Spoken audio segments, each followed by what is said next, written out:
जिगरी दोस्त एकत्र दारू प्यायला गेले आणि काही मिनिटांतच मैत्रीचं रूपांतर रक्तरंजित हल्ल्यात. फक्त 20 रुपयांच्या उधारीवरून मित्रानेच मित्राचा गळा चिरल्याचा प्रयत्न केला. पिंपरीत घडलेल्या या घटनेने सगळ्यांनाच हादरून सोडलेले. तर काय आहे नेमकं प्रकरण, चला तर जाणून घेऊयात. तर झालं असं की पिंपरी चिंचवडमध्ये अवघ्या 20 रुपयांच्या उधारीवरून मित्राने मित्रावर धारदार शस्त्राने वार करत हत्येचा प्रयत्न केल्याची धक्कादायक घटना समोर आली आहे.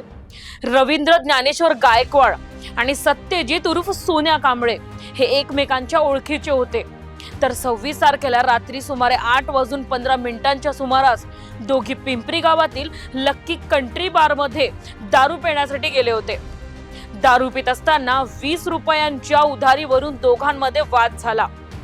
माझे तुझ्याकडे 20 रुपये उधार आहेत, ते मला परत दे, असं म्हणत सत्यजितने अचानक धारदार शस्त्र काढून रवींद्रच्या गळ्यावर वार केला. या हल्ल्यात रवींद्र गायकवाड गंभीर जखमी झाला. रक्तबंबाळ अवस्थेत त्याला तातडीने वायसीएम रुग्णालयात दाखल करण्यात आले. तर घटनेनंतर आरोपी घटनास्थळावरून फरार झाला. तर मिळालेल्या माहितीनुसार पिंपरी पोलिसांनी घटनास्थळी धाव घेतली आणि जखमीचा जबाब नोंदवून गुन्हा दाखल केला. वरिष्ठ पोलीस निरीक्षक अशोक कडलग यांनी दिलेल्या माहितीनुसार आरोपी सत्यजित कांबळे हा हल्ल्यानंतर पुण्यामार्गे लातूरकडे पळाल्याची माहिती मिळाली.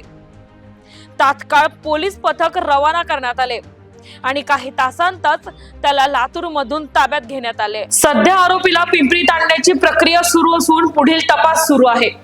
20 रुपयांसारख्या क्षुल्लक कारणावरून झालेल्या या हत्येच्या प्रयत्नामुळे परिसरात खळबळ उडाली आहे. क्षणिक राग, क्षुल्लक वाद आणि थेट जीवन घेणा हल्ला या घटनेमुळे समाजात वाढत चाललेली हिंसक प्रवृत्ती पुन्हा एकदा समोर आली आहे. तर पुढील तपासात आणखी काय उघड होतं, आता याकडे सर्वांचे लक्ष लागले.